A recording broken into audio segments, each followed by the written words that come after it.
Back, Maryland family mourning after their loved one was allegedly shot and killed by the father of her children days after getting released from jail. Investigators now trying to piece together what happened after the domestic violence incident. Fox 5's Tisha Lewis joining us live from Landover with more on this case. Hi, Tisha.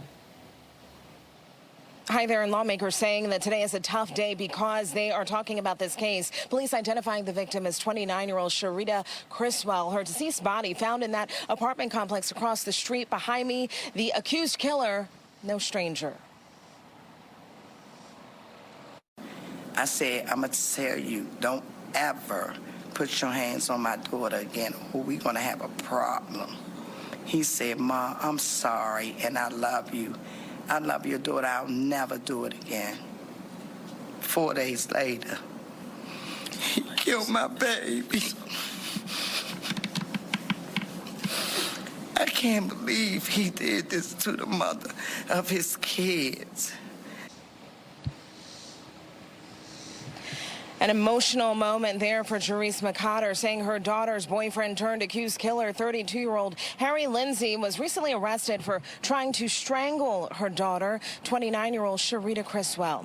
In that case, just 4 days prior, Lindsay was released over prosecutors' objections that he should be held without bond. Just days after being released, Lindsay is accused of fatally shooting Cristwell, his girlfriend and mother of their 2 daughters. Lindsay is now charged in connection with her murder that reportedly took place on Saturday afternoon inside an apartment here on Stratford Way in Landover. When police and first responders arrived, Cristwell was already dead. At a news conference today, newly elected County Executive Aisha Brave Boy focused on the dangers of domestic violence and the need for incarceration of abusers who commit violence against family and intimate partners.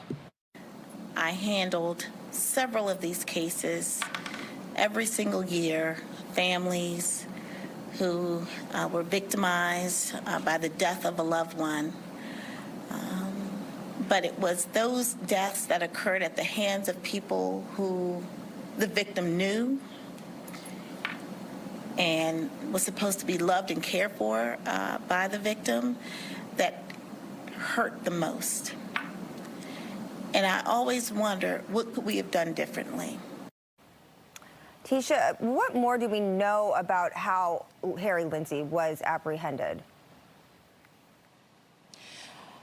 Lindsay was apprehended on Sunday in Capitol Heights, and police saying that they used surveillance video to track him down. He was on the run until they were able to nab him. He's now being held without bond. County Executive Aisha Brave Boy saying that this is a homicide that should have never happened. Residents in the area not comfortable talking about this violent and deadly encounter on camera. Coming up at 5, though, we will hear from the victim's sister.